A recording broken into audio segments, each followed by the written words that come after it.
I woke up in a luxury penthouse with no memory. The man watching me said someone erased my past to punish him. I don't remember loving him, but my body does. I woke to the smell of rain. Not the clean kind, the kind that clung to concrete and car exhaust and city heat. The kind that seeped through window seams and sat on your skin like a warning. My eyes opened slowly. A ceiling I didn't recognize stared back. Smooth plaster. Recessed lights. A narrow line of warm glow tucked along the edge like someone had designed the room to keep you calm. I wasn't calm. I lay still for 2 heartbeats, listening. Silence. Not real silence. Controlled silence. The kind you pay for. The kind that comes from thick walls and distance and a building that keeps the city's noise outside on purpose. I turned my head. Floor-to-ceiling windows covered one wall, the skyline of Seoul blurred behind rain-streaked glass. The lights outside were smeared into watercolor, gold and blue and neon pink. High up, too high. A penthouse. My breath tightened. I sat up fast, and dizziness didn't come. No hangover fog, no slow-to-catch-up body, just a sharp, immediate awareness that made my skin prickle. I looked down. I was wearing a black silk slip. Not mine. Not something I'd choose. The fabric was too soft, too expensive, too deliberate. My hair was loose, brushed, my nails clean. No smudged makeup, no bruises. That should have reassured me. It didn't. It made my stomach turn. Because someone had cared for the details. Because someone had wanted me comfortable. And comfort in the wrong place is just another kind of trap. I swung my legs off the bed and stood. No restraints, no locked cuffs, no chains. But I knew better than to confuse the absence of ropes with freedom. I scanned the room. A chair near the door. A sleek dresser. A wardrobe with a mirror that reflected me too clearly. Brown skin, wide eyes, mouth pressed into a line like I could hold my fear inside my teeth. I stepped closer to the mirror. My own face looked back at me. And I didn't look like someone who'd slept at home. I looked like someone who'd been placed. My throat tightened. I tried to pull memory out of my head the way you pull a file from a cabinet. Last night, my hotel, the conference, the bar downstairs. Something. Anything. But the cabinet was empty. Not blurry. Not fuzzy. Empty. My chest went tight. I pressed my fingertips to my temple, forcing myself to breathe. Okay. Panic later. Logic now. I checked my arms. No needle marks. My neck? No soreness. My wrists? No bruising. I looked at my knees. My thighs. Nothing. I was intact. That didn't mean I was safe. I turned, moving quietly across the carpet. The door didn't have a knob. It had a handle and a keypad. Luxury prison. I reached for it anyway. It opened. My breath caught. A hallway beyond. Wide, muted, expensive. Soft lighting. Dark wood. The kind of place where footsteps didn't echo. And at the end of it, a man. He stood like he'd been there the whole time, not leaning, not pacing, not restless, just waiting. Tall, broad shoulders, lean, tailored black suit like it was part of his skin, white shirt unbuttoned at, the collar, no tie, hair dark and neatly cut, severe, disciplined. His face was sharp, high cheekbones, defined jaw, eyes narrow and unreadable. Korean, early 30s maybe. Dangerous not because he looked angry, because he looked calm. Like nothing in the world surprised him, except his eyes landed on me, and for the first time I saw something move across his face. Not lust, not cruelty. Something like relief. So quick it almost didn't exist. Then it was gone, replaced by control so complete it made my stomach drop. He stepped forward, not fast, not slow, just inevitable. "You're awake," he said, voice low. English, Clean accent. Controlled. I didn't answer immediately. I stared at him, waiting for recognition. A name. A memory. A feeling. Nothing came. My heart hammered anyway, because my body recognized something my mind didn't. A threat. A presence. A gravity. I straightened my spine. "Who are you?" I demanded. The question hit him like a slap. His face didn't change, but something behind his eyes tightened. "You don't remember me," he said quietly. It wasn't a question. It was a fact he didn't know how to accept. I swallowed hard.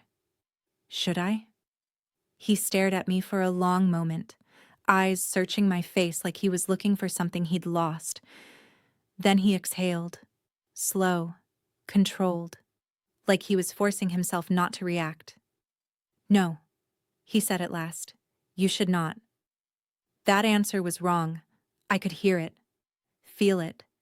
If I shouldn't remember him, then I shouldn't be here. I took a step back, hand going instinctively to my throat. "What is this?" I asked, voice sharper. "Where am I?" His gaze dropped to my hand at my neck, then rose again, colder now. "You're safe," he said. I laughed once, short, bitter.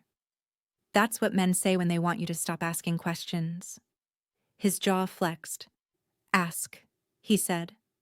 The permission startled me. "What happened to me?" I demanded. "Why can't I remember anything?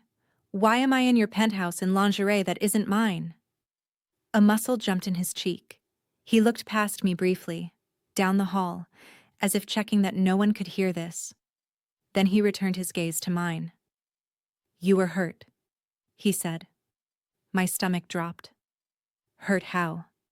"Not by me," he said immediately, a rare crack of urgency in his control. I watched him carefully. He meant that. He meant it too quickly, which meant he'd been accused before.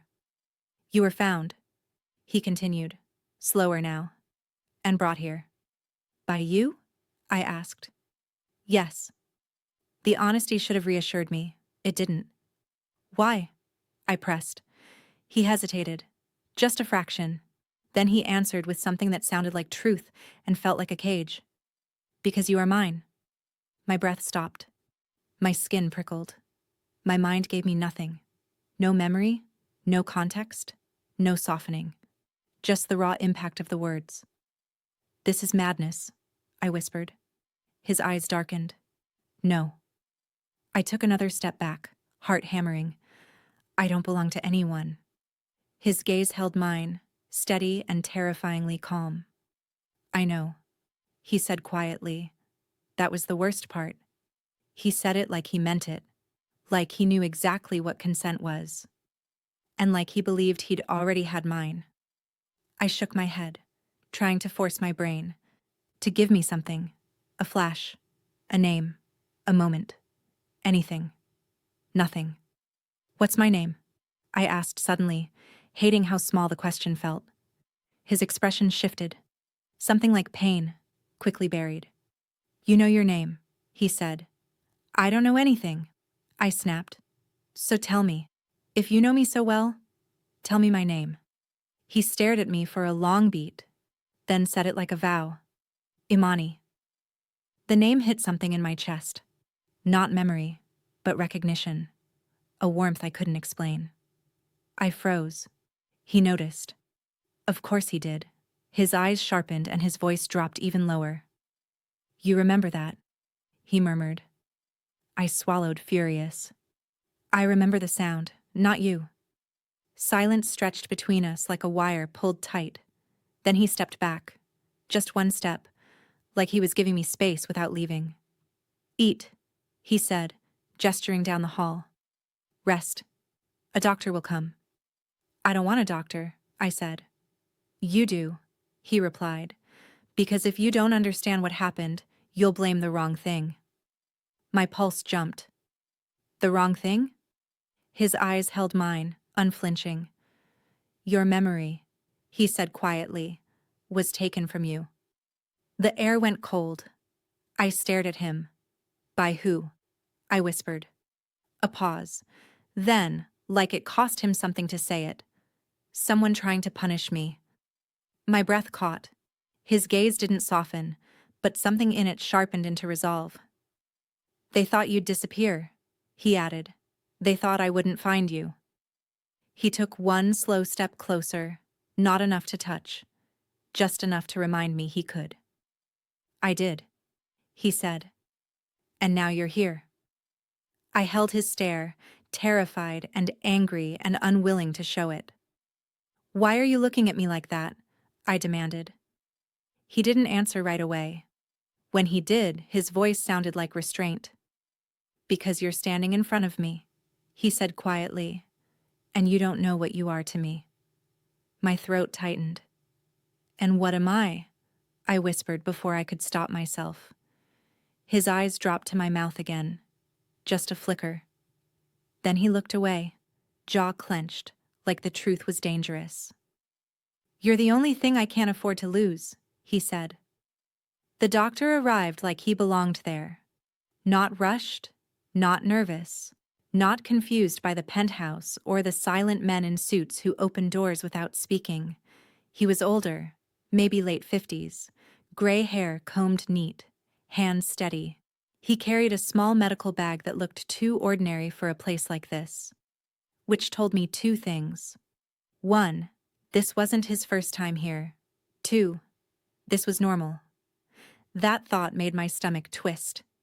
He greeted the man, the one who said I was his, in Korean first. Quick, quiet words I couldn't follow. The man answered just as quietly, face expressionless, but his eyes stayed on me the entire time like he didn't trust the air around me. Then the doctor turned to me.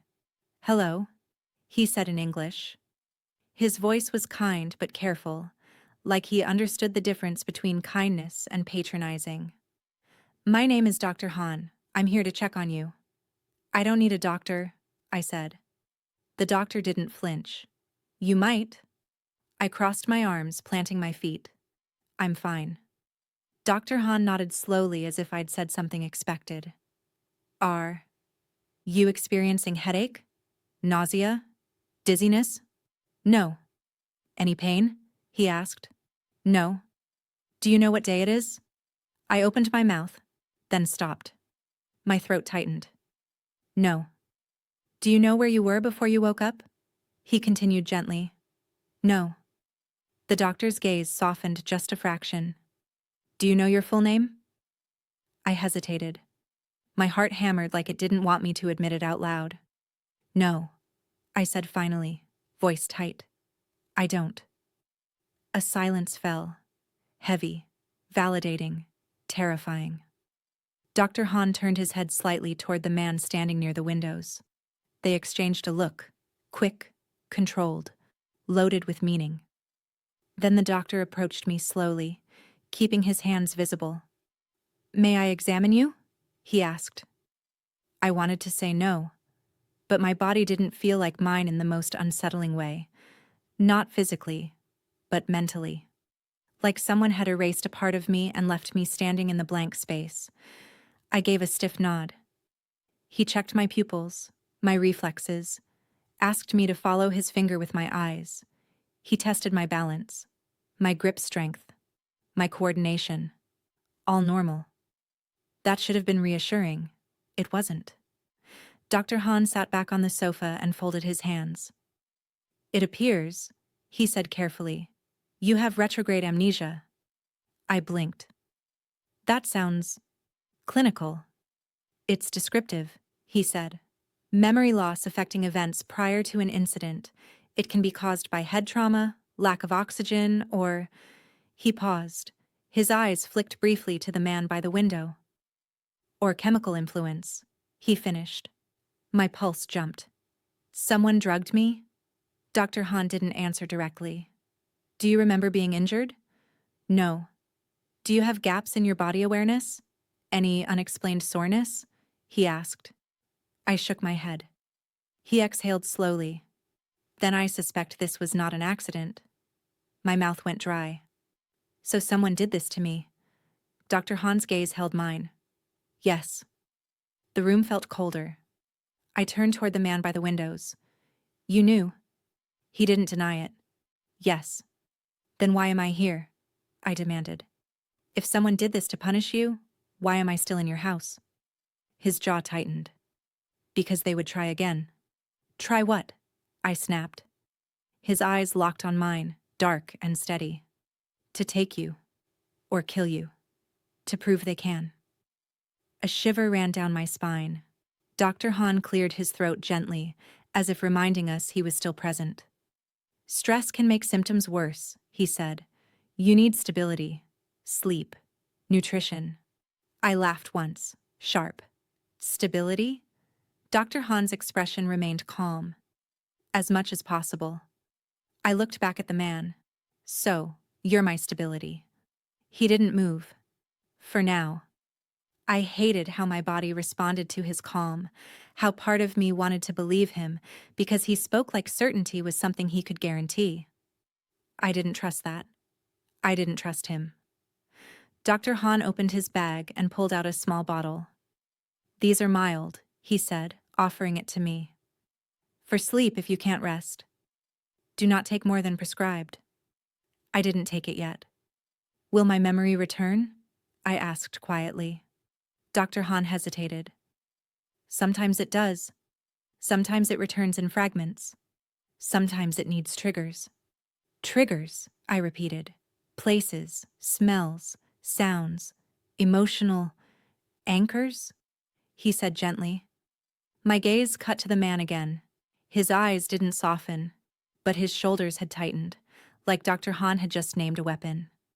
After the doctor left, I stood alone in the living room, staring at the passport folder on the counter that I hadn't noticed before. It wasn't open.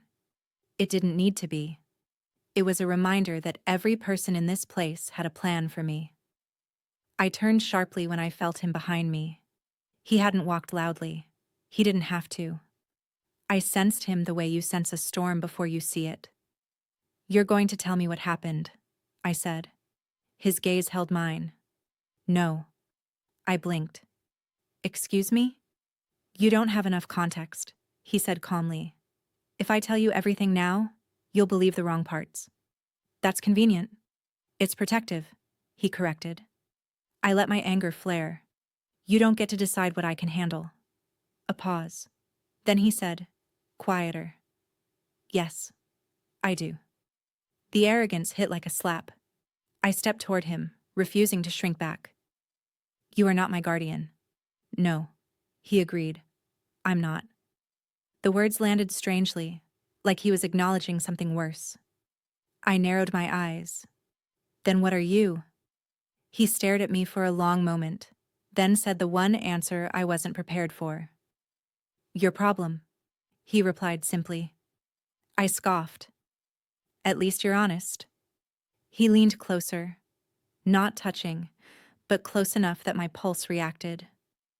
Honesty is the only thing I can give you right now, he murmured, because your memory isn't safe. I swallowed, throat tight. And you are? His eyes sharpened. Safer than everyone else who wants you. That's not a comfort, I said. It's reality. I stared at him, chest rising with anger I couldn't explain and a heat I didn't want. I broke eye contact first, turning toward the hallway. I want my phone. You can't have it, he said. I want to leave. Silence. Then, you can't. I spun back around. So I'm a hostage.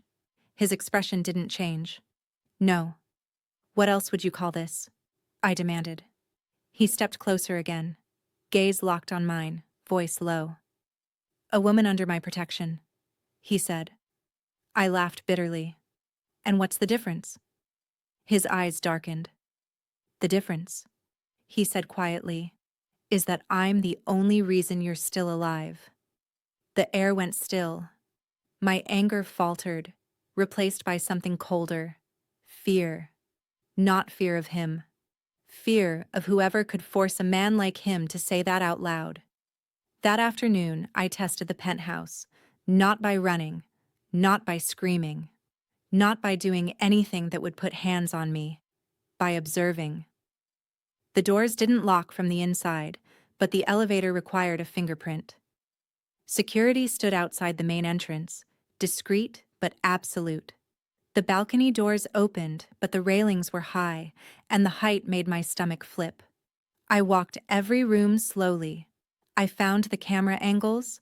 I found the blind spots. I found the places someone would feel safe because they were meant to. Then I found the closet.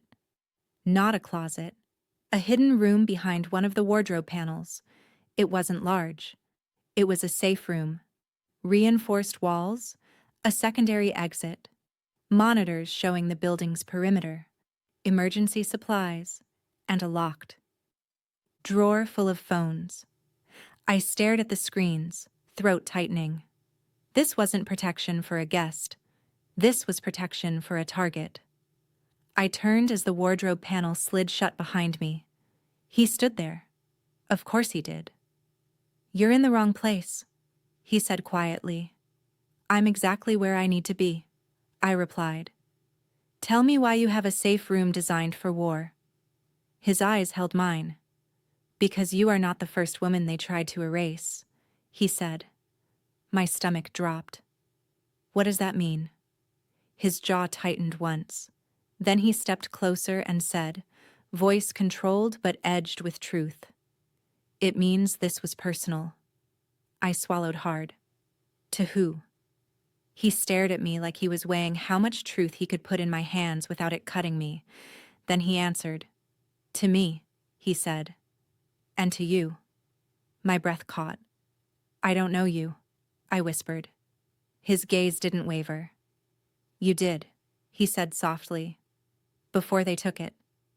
The words hit like a punch, because my mind still gave me nothing. But my body? My body reacted like it remembered being safe in his hands, and I hated that. He didn't ask if I was ready. That should have told me everything. "Get dressed," he said from the doorway, voice calm, clipped. "We're going out." I stared at him from where I stood near the windows, Seoul spread beneath me in rain-slicked light. "No." He didn't argue. He waited. The silence stretched until I felt it pressing on my skin. "You said I was safer here," I continued. "So explain why you're taking me out." "Because keeping you hidden makes you valuable," he replied. "Visibility makes you expensive." I frowned. "That's not better." "It is," he said evenly. "Because expensive things aren't taken lightly." I studied his face, controlled, unreadable, not a flicker of doubt. This wasn't impulse. This was strategy sharpened to a blade. "And where exactly are we going?" I asked. "A place where people will see you," he said, "and understand." "Understand what?" "That you still exist." The words landed harder than he probably intended. Still exist. As if someone had already tried to erase me once. The dress waiting for me wasn't provocative. That unsettled me. Black, structured, elegant. Long sleeves, high neckline. The kind of dress meant to project authority without inviting commentary. I stared at myself in the mirror after I changed, searching for recognition. Nothing. But my posture shifted anyway. Spine straightening, chin lifting like my body remembered how to occupy space even if my mind didn't know why. When I stepped out, he looked at me once. Just once. Then he nodded. Approval. Contained. Dangerous. "Don't leave my side," he said. "I thought you weren't my guardian," I replied. "I'm not," he said. "I'm the consequence." I didn't know what that meant. I suspected I would. The car ride was silent. Not awkward. Intentional.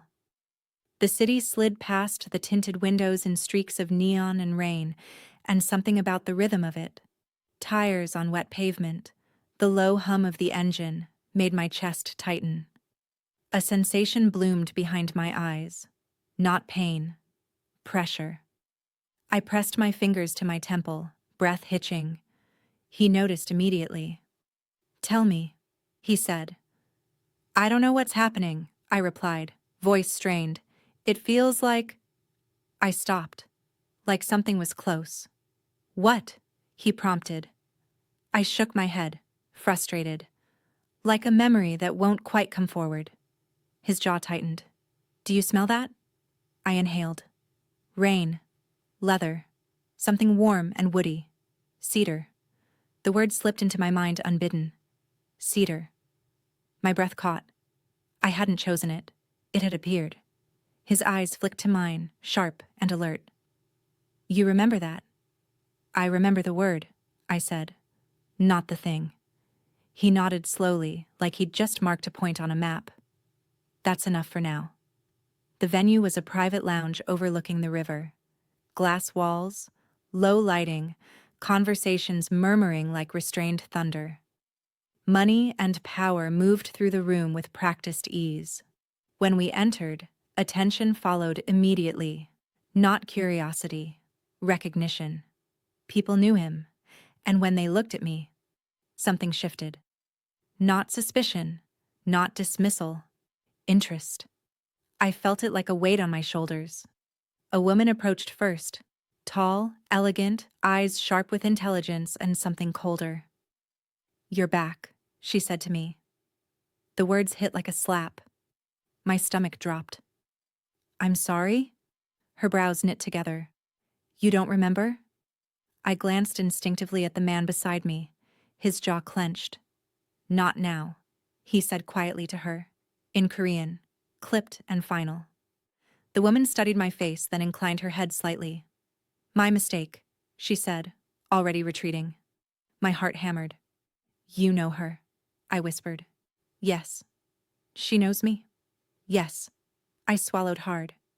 You told her not now? Yes. Why? His voice dropped. Because she will say your name. The air went cold. My name. The one I apparently didn't know. We moved deeper into the room and I felt it again.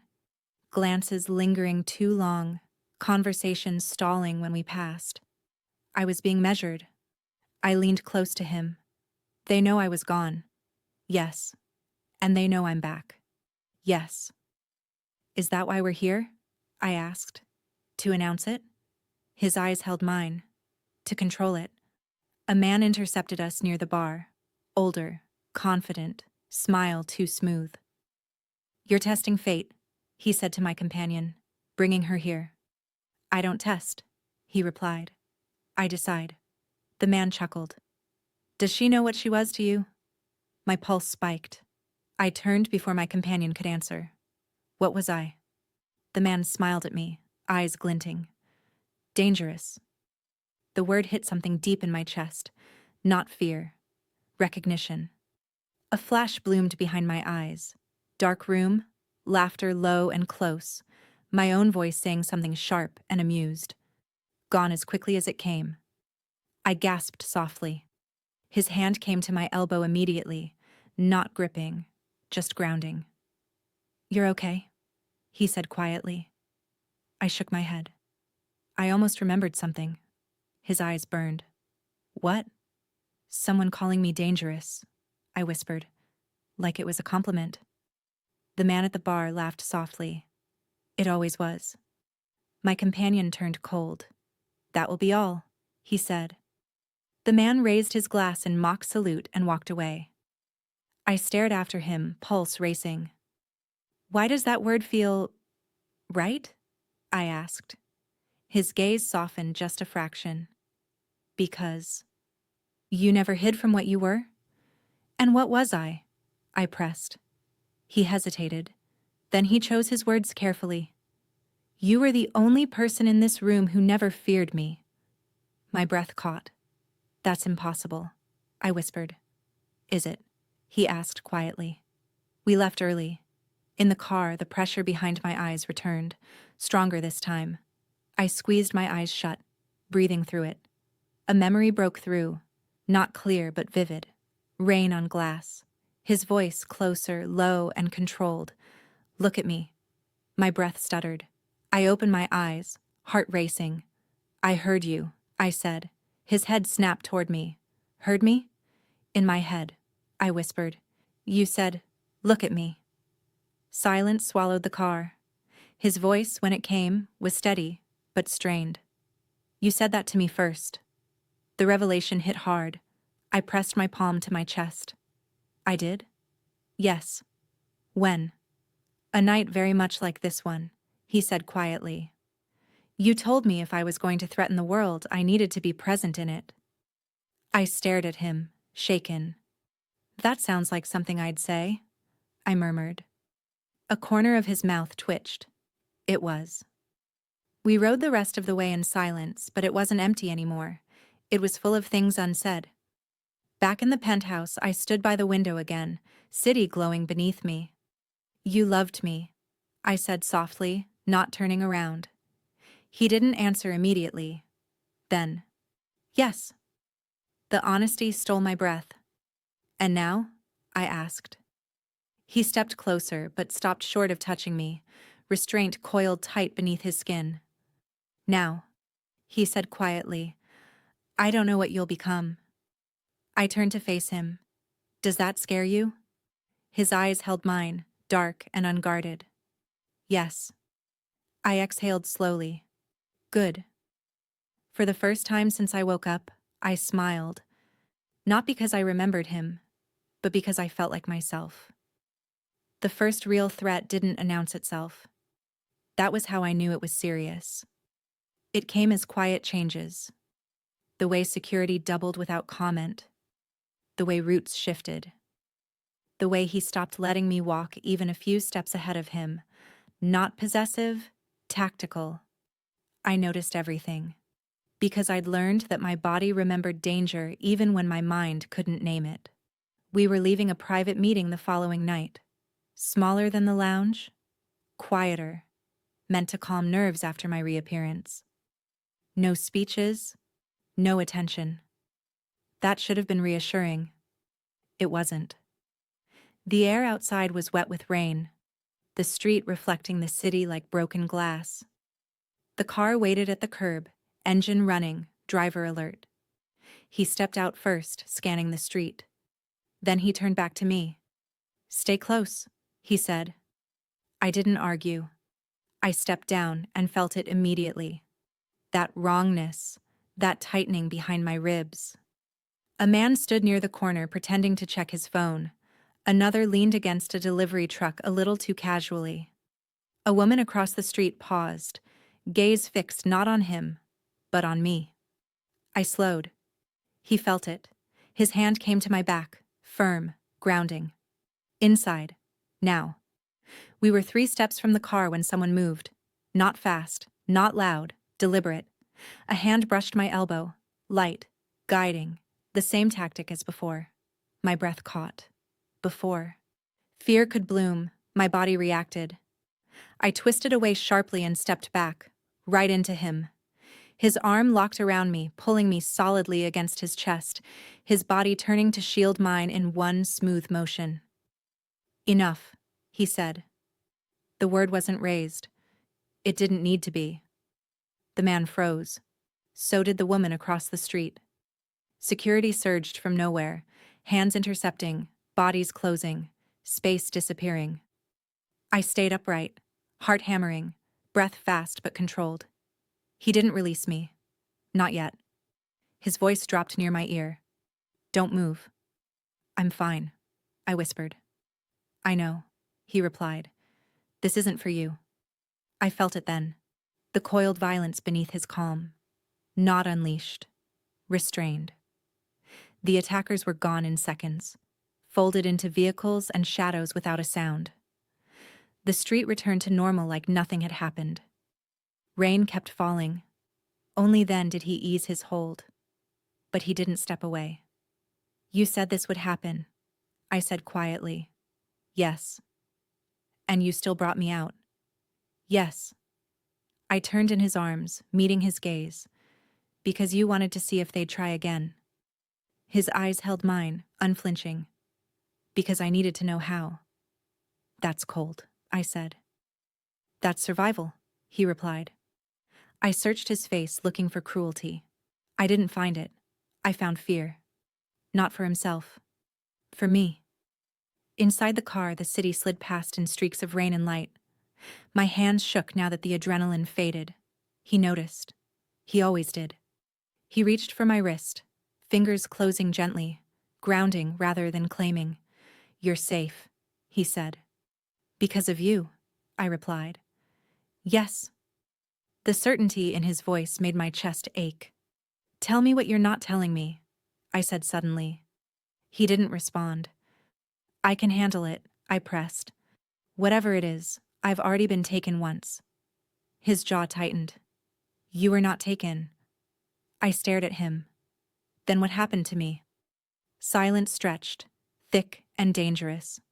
Then he spoke, voice low and controlled, but edged now.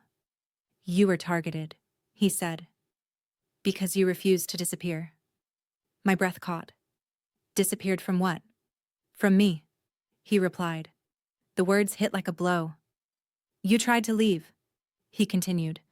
"Not because you were afraid, because you were finished waiting." "Waiting for what?" "For him?" I swallowed. "And they took my memory for that?" "They wanted you compliant," he said quietly. "They wanted you small. And when that didn't work..." He stopped. I leaned forward. "When what didn't work?" "When you fought back," he finished. A flash exploded behind my eyes, my own voice, sharp, furious. "You don't get to decide when I'm done." A room. Dark. A struggle. Pain flaring at the back of my head. I gasped, clutching the seat. His hand tightened on my wrist. "Breathe." I did. Ragged, shaky. "That was me," I whispered. "Yes." "I fought," I said. "Yes." "And I lost my memory because of it." His voice dropped. "You lost it because they were afraid of you." The truth settled heavy in my chest. I wasn't collateral. I was the threat. Back in the penthouse, the tension finally broke. I paced the living room, anger and fear twisting together. "You let me believe I was weak," I snapped. "I let you." "Believe you were safe," he replied. "That's not the same thing." "No," he agreed quietly. "It isn't." I stopped in front of him. "Why didn't you tell me?" He held my gaze. "Because you would have gone looking for them." My mouth opened and closed, because he was right. "And because," he added, voice rougher now, "you would have blamed yourself." Silence fell. I felt something inside me shift. Not memory, not fully. Understanding. "I don't remember loving you," I said softly. His eyes darkened.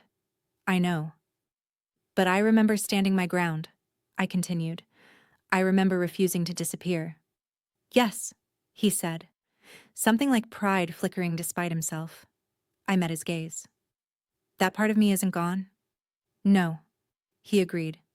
"It never was." A beat passed. Then I asked the question that scared me most. "Did you love me enough to let me leave?" His answer came without hesitation. "Yes." "And did I?" I asked. His voice dropped, raw and honest. "You didn't." The admission hit harder than any threat. "Because I loved you," he continued quietly. "But you refused to belong to me without choice." My chest tightened. "I don't remember that woman," I whispered. He stepped closer but stopped short of touching me, restraint taut as wire. "She's still here," he said. "Just unfinished." I lifted my chin. "Then stop protecting me from myself." His eyes sharpened. "If I do, you'll be in danger." "I already am," I replied. Silence stretched. Then he nodded once.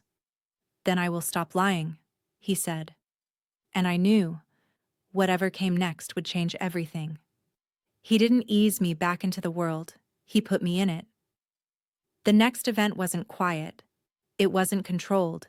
It was public in a way that left no room for misinterpretation. Press, donors, rival interests moving through the same space like predators sharing water. When I realized that, my first instinct wasn't fear. It was anger. "You're doing this on purpose," I said as the elevator rose, glass walls carrying us upward through the city. You're letting them see me before I'm ready. His gaze stayed forward. You're ready. You don't get to decide that.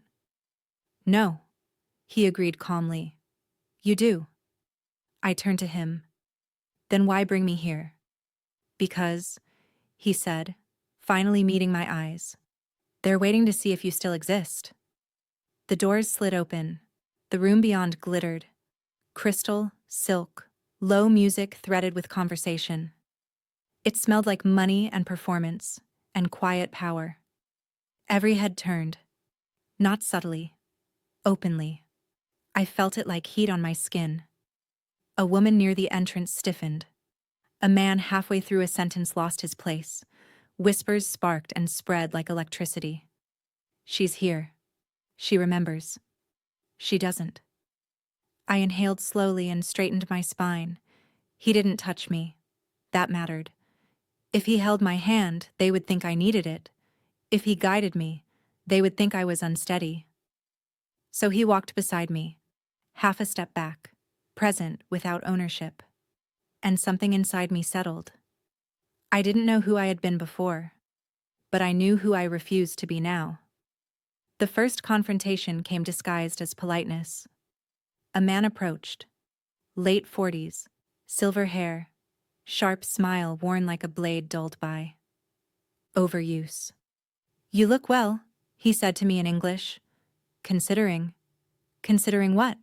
I asked evenly. He smiled wider. Everything. I tilted my head. That's vague. That's intentional. I glanced at the man beside me. He likes to talk around things. My companion didn't react, didn't interrupt, didn't step in. He let me speak. The man's gaze flicked between us, calculating. Do you remember me? No, I said simply. Ah. He nodded. Then allow me to refresh you. No, I replied. The word landed clean and unmistakable. His smile faltered. Excuse me? I said no. I repeated. If I don't remember you, there's a reason, and I'm comfortable keeping it that way. Silence rippled outward. The man's gaze sharpened. You were memorable. A pressure bloomed behind my eyes. Not pain. Proximity. A flash. Standing at a window much like this one, laughing quietly, saying, You mistake access for importance. I exhaled. Was I? I asked coolly. Then I suggest you remember that. The man stiffened. My companion spoke then, not loudly, not sharply. She's finished, he said. The man took a step back, pride stinging his expression. I see you're letting her speak for herself, he said. Yes, my companion replied. I always did. That sentence hit me harder than anything else. Always did. As the evening unfolded, something unexpected happened. People stopped looking at him first. They looked at me. Not with hunger, not with dismissal, with caution, with curiosity, with reassessment. I realized then what he'd done by bringing me here. He wasn't proving I was safe. He was proving I was unchanged. A woman approached later, elegant, sharp-eyed, dangerous in a quieter way. You're not supposed to be standing, she said softly. I smiled faintly. I never liked instructions. Her lips twitched. You were always difficult. Another pressure behind my eyes, another fragment. Me, in a different dress, saying calmly, If you need me smaller, you need me gone. I swayed slightly. My companion noticed immediately. His hand hovered near my elbow, but didn't touch. Tell me, he murmured. What do you see? Pieces, I whispered. Not pictures. Feelings. Which ones? Defiance, I said. And certainty. He nodded slowly. That's you. Later, alone near the windows, I watched the city breathe beneath the glass. I don't remember loving you, I said quietly. I know, he replied. But I remember not being afraid of you, I continued. That feels important. It is, he said. I turned to face him fully. You trusted me in this room. Yes. With your enemies. I pressed. With my life. Yes. Why? I asked. He didn't answer immediately. Then, without armor. Because you were never my weakness. The words slid into place. And what was I? I asked softly. He met my gaze. Something steady and reverent in his eyes. My balance. My breath caught. A memory brushed close. Standing beside him, hand on his chest saying, if you're going to rule, you need someone who can stand next to you without flinching. I pressed my fingers to my temple. That was me. I whispered. Yes. And I said that to you. Yes. I laughed softly, breathless. I sound insufferable. A corner of his mouth curved. You were. We left early again. In the car, my head rested against the window, city lights smearing into color. I don't remember everything, I said, but I know who I am. He glanced at me. Tell me. I lifted my chin. I'm not yours to hide, and I'm not theirs to take. His eyes darkened with something like pride. That hasn't changed, he said. And I'm not leaving, I added quietly. Not yet. His jaw tightened. You don't owe me. I know, I said. That's why this matters. Silence filled the car, thick and full. Back in the penthouse, I stood in front of him, heart steady. Next time, I said, you tell me everything. He studied me for a long moment, then he nodded once. Next time, he agreed. And I knew the balance had shifted, not because I remembered the past, but because I had claimed the present. He didn't wait long. That alone told me the truth was heavier than the danger. It came the next night, after the city quieted into its late-hour rhythm. Traffic thinning, neon dimming, Seoul breathing softer but no less alert. He asked me to sit at the table by the windows, the one overlooking the river where reflections made the water look like it was on fire. This won't be short, he said. I folded my hands in front of me. Then don't make it gentle. His gaze held mine, dark and unguarded. I won't. He started with names. Not all of them, just enough. Men who had once been allies. Men who had waited patiently for him to misstep. A faction that believed his restraint made him predictable. That believed I was the weakness they could exploit. You were never collateral, he said quietly. You were the line. I swallowed. Because I wouldn't disappear. Yes. He told me how it began. Pressure disguised as concern. Advice wrapped in threats. How they suggested I be moved for my safety. How I refused. A flash sparked behind my eyes. Me, standing in this very room, arms crossed, saying, if I leave quietly, they'll never stop asking you to choose. I sucked in a breath. I said that. His jaw tightened. You did. He told me about the night everything broke, how I went alone, against his orders, against his security, to confront a man who'd underestimated me. How I'd told him plainly that if he wanted access to power, he didn't get it through me. They didn't expect you, he said. They expected fear. Another flash, harsh light, a narrow room, a hand grabbing my arm. Pain flared at the back of my head. I gasped, fingers digging into the table. You were taken, he continued, voice steady despite the tension in his shoulders. Not to bargain, to erase. My chest tightened. And you? I found you, he said, hours later. Alive. Barely. Silence swallowed the room. They used something experimental, he went on.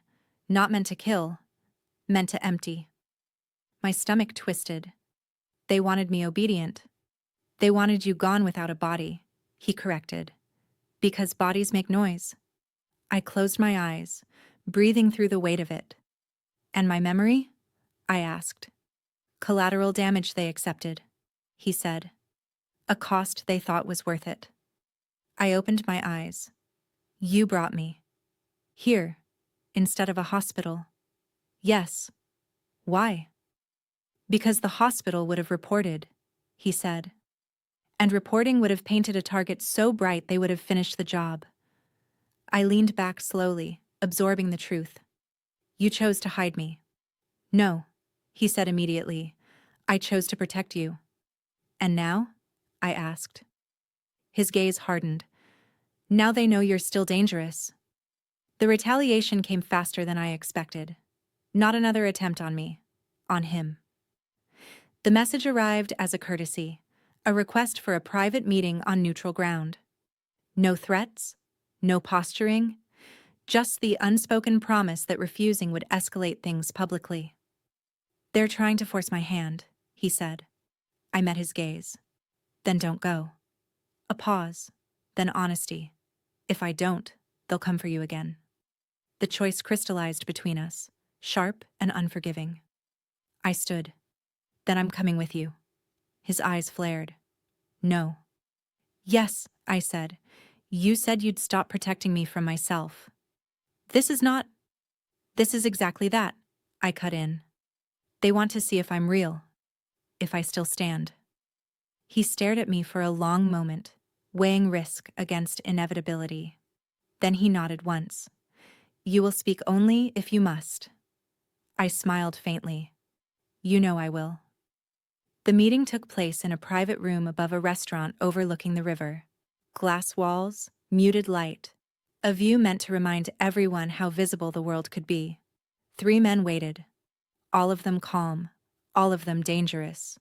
They stood when we entered. Courtesy, not respect.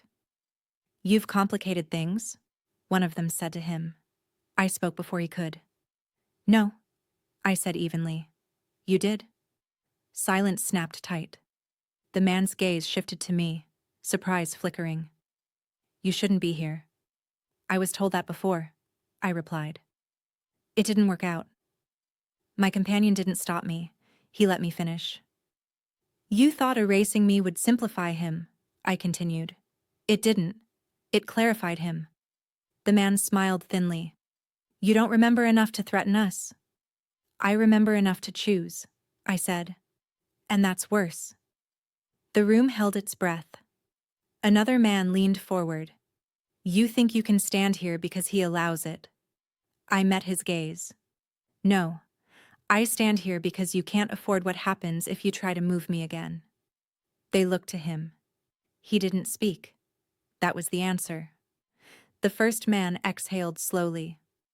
This ends tonight. Yes, I agreed.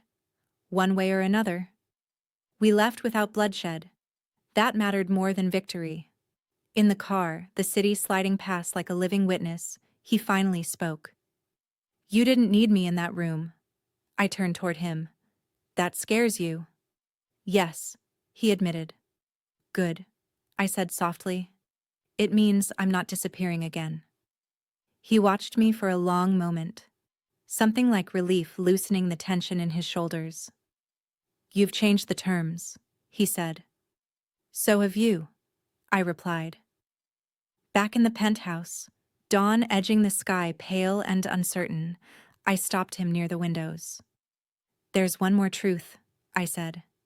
Tell me. He met my gaze. What? If I remember everything, I asked quietly, and decide I don't want this, will you let me go? The question hung between us, bare and dangerous. His answer came without hesitation. Yes. Not a promise wrapped in conditions. Just truth. My chest tightened. Not with fear, but with something close to hope. Then, I said, I'll stay long enough to remember. He nodded once. As long as you need. Outside, the river caught the first light of morning, and for the first time since I woke up without my past, the future didn't feel like a threat. The memories didn't come back all at once. They came like weather, unpredictable, sudden, unapologetic. It started with sound. I was standing on the balcony at dawn, the city rinsed pale by rain, when a low note drifted up from somewhere below, music from a passing car, muffled and brief. My breath caught. A flash. Me laughing, leaning against glass, saying, "You always listen to the saddest songs like they're a challenge." My knees went weak. I gripped the railing until the world steadied. Behind me, he didn't rush. He never rushed me anymore. "Tell me," he said softly. "You hate quiet," I whispered. "You pretend you don't, but you do." Silence. Then a quiet exhale behind me. "You used to say that." I turned, heart pounding. I did. Yes. The word carried weight, confirmation, permission. More came after that. A scent, cedar and rain, dragging a memory of his coat draped over my shoulders, his voice close and low. "Stay. Let them look." A touch. His thumb brushing my wrist earlier that morning, sparking a flash of me guiding his hand there myself, saying, "If you're going to hold me, do it where it grounds you." Each fragment landed not as nostalgia, but as truth reclaiming its place. I didn't collapse under it. I stood taller. The final test didn't come from them. It came from me. We sat across from each other at the table by the windows again. Daylight now, honest and revealing. The folder was there. The passport. The clean exit he'd prepared from the beginning. "I remember enough," I said. He didn't reach for me, didn't interrupt. "Enough to know who I was," I continued. "And enough to know I walked away because I needed choice, not protection." "Yes," he said. "And you let me," I added. "I did."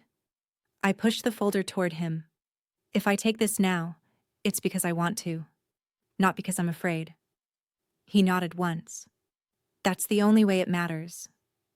I searched his face. The discipline, the restraint, the man who had learned the hard way how to love without ownership. "Tell me something," I said. "If I stay, if I choose this again, what changes?" He considered the question like it deserved. "Nothing essential," he said finally. "Everything that matters." I smiled faintly. "You've learned how to answer without trapping." A corner of his mouth lifted. "You taught me." I closed the folder and stood. Then I walked around the table and stopped in front of him. "I don't need to remember every moment," I said quietly. "I remember enough to know who I am when I'm with you." His breath hitched once.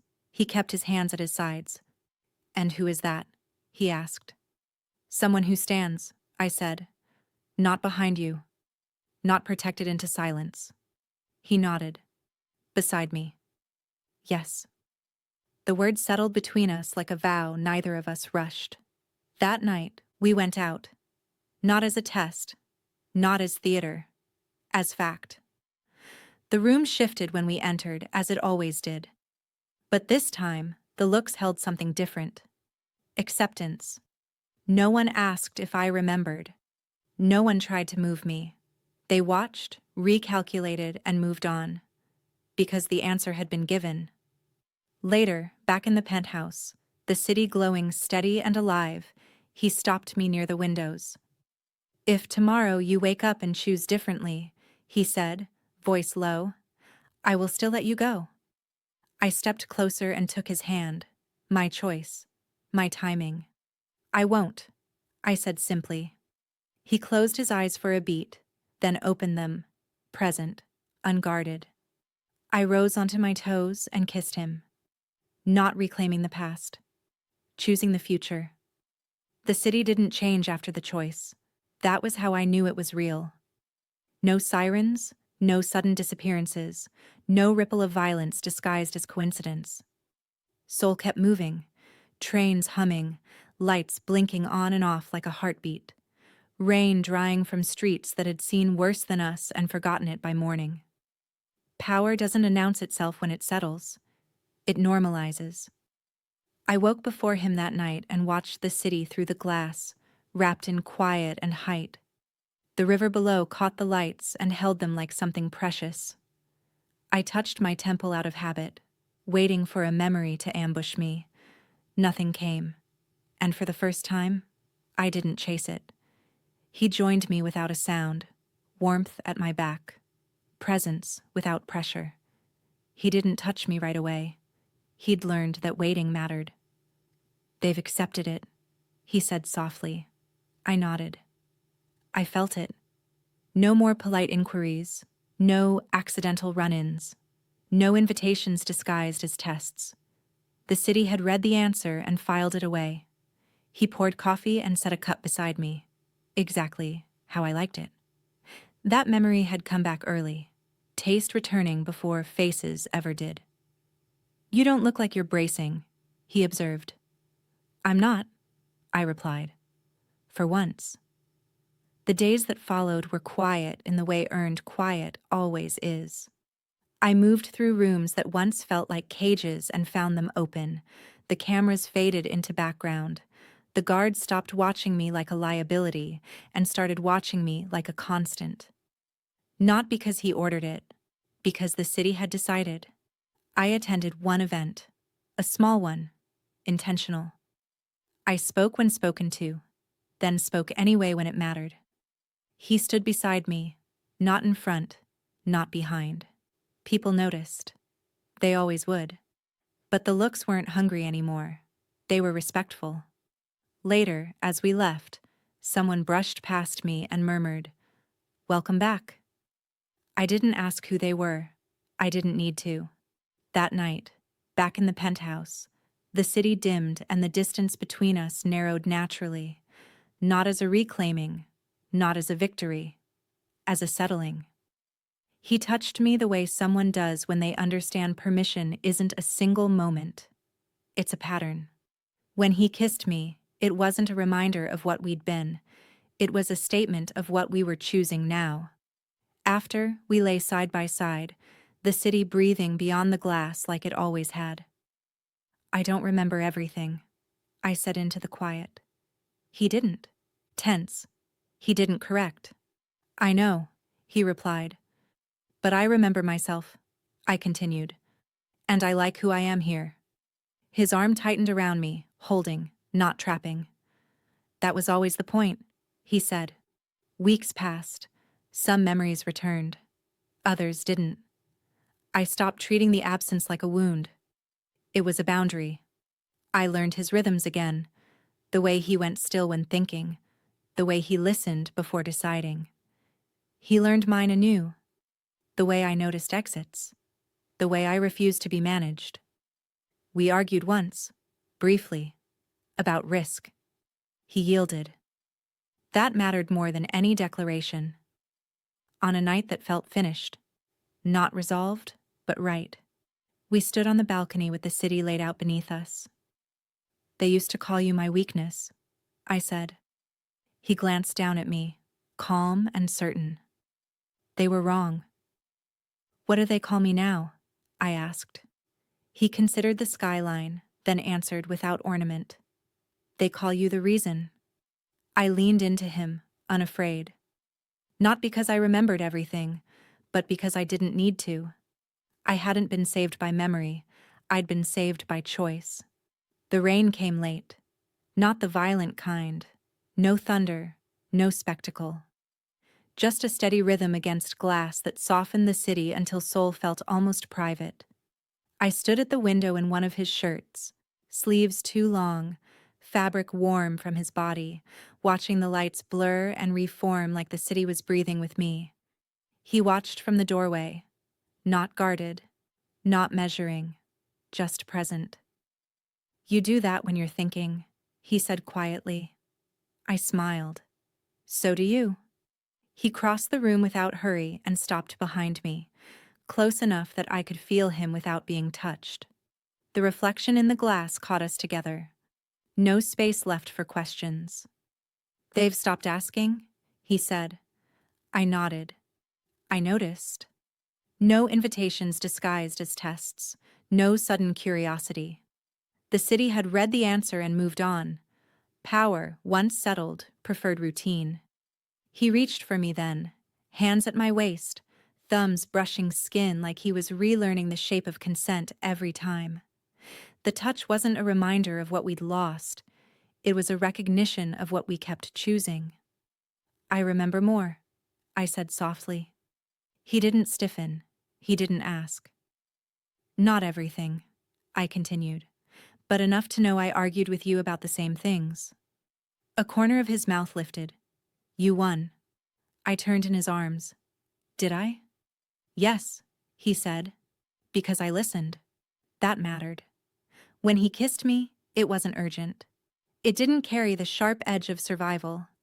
It was slow and deliberate, the kind of kiss that said we're not running anymore. Later, wrapped in quiet and sheets and the afterglow of certainty, he traced idle patterns along my arm. They'll never forget you, he murmured. I don't need them to, I replied. I know where I stand. His arm tightened around me, not possessive, not fearful, certain. You were never the wrong woman, he said. I smiled into the dark. You just needed the right question. He pressed a kiss to my temple. And you gave me the answer twice. Outside, the rain eased. The city kept breathing. Nothing felt unfinished. Not the danger, not the silence, not us. You've been listening to the Obsidian Audio Vault. If this story stayed with you, you know what to do. Subscribe for more. The vault opens again soon.